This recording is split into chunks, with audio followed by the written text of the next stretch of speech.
We started using dfree about 4 years ago, and one of the things that we saw it as is a tool to help people get not only control of their money, but to be able to develop a sense of confidence and education as it relates to money. For many people, including myself, on a personal level, dfree, growing up in poverty, growing up on welfare, there was an emotional attachment that I had to things. The reason why I decided to take the dfree class is I really believe in economic empowerment. I was very excited when I learned that my church was implementing a curriculum that I was familiar with prior to coming. So once I realized and they had made the announcement, I immediately signed up because I just wanted to see the perspective. I wanted to join in with my church and really support the effort of encouraging people to be debt-free. What made me decide to take dfree class when I heard the announcement was that this is a way to get myself together because I was in so much debt. And so I was just excited to hear of the class, and I signed up that very day. Education is power. When people get knowledge, they get power. So we've seen people from, we have a young lady who's a senior citizen, and we have people who are in their early 20s. Once they become empowered with knowledge and information that many people just did not get, even though you can grow up in an affluent home, sometimes we're not taught, or people are not taught about money and how to manage it. So we've seen people become empowered through knowledge. People have learned how to reduce their debt. They've learned how to accelerate their debt.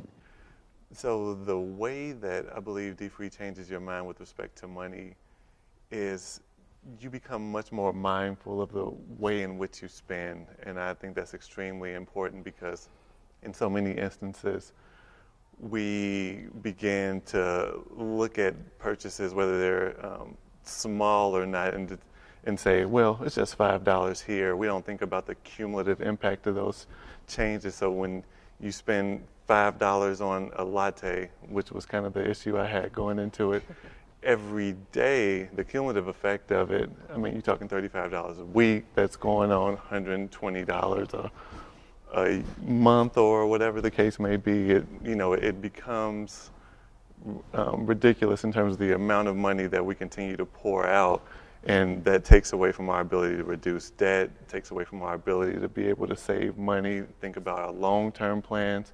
So I think it's extremely important, the perspective that dfree gives you, to be mindful of the way in which you spend your resources. I got to that high amount of debt because if a major crisis happens, and you can have the six figures, the big six figures, but if that crisis lasts longer than a month, every penny you have is gone. Plus anything else that the medical field can take, or you need to handle that situation. So you resort to credit cards. And plus the stock market crashed and wiped out all of the savings, and there was nothing left. We have seen this year, for the last 2 years actually, we've reduced debt by over $100,000. And we've seen savings go up in that same period of time by around $13,000. As a direct result of the dfree class, I've been able to pay at least $65,000 off. Prior to dfree, I had no savings at all. So I've been able to save $5,000, which has helped a great deal with getting back into the savings, which is truly a blessing there. dfree is a part of our culture. It's not just a class. We see it as becoming the culture of our church. We see it, people begin to carry that message and help other people. People begin to not just see money in the same light as they used to anymore. Our next level now is now to help people that after they get out of debt, now show them how to build wealth. That's our next That's our next goal and objective, is now to start helping people that once you become out of debt, now you need to start learning how to build wealth and start learning how to establish and create legacy.